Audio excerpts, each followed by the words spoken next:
বাংলাদেশিদের জন্য হোটেল ভাড়া না দেওয়ার ঘোষণা দিয়েছে ভারতের আরেক অঞ্চল।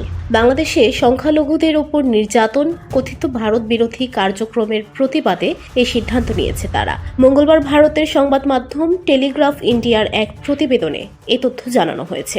ভারতীয় সংবাদ মাধ্যম সংবাদ প্রতিদিন জানিয়েছে, মালদহের ইংলিশ বাজারের সব হোটেল মালিকদের সংগঠনের পক্ষ থেকে এই সিদ্ধান্ত জানানো হয়েছে। আজ থেকে এই সিদ্ধান্ত কার্যকর হবে। মালদহ জেলা হোটেল ওনার্স অ্যাসোসিয়েশনের পক্ষ থেকে এ বিষয়ে এখনো কোনো লিখিত নির্দেশনা দেওয়া হয়নি।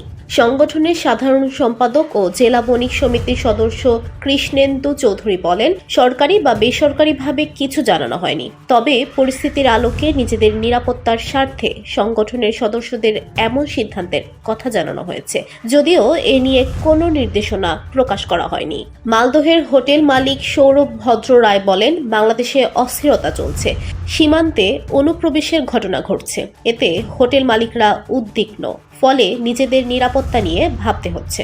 সংবাদ প্রতিদিন জানিয়েছে, মালদহের ইংলিশ বাজার থানার মহদীপুর স্থলবন্দর দিয়ে প্রতিদিন 250 থেকে 300 বাংলাদেশি প্রবেশ করেন। তাদের অনেকে মালদহের বিভিন্ন হোটেলে অবস্থান করেন। এরপর সড়ক পথে ভারতের বিভিন্ন গন্তব্যে যান তারা।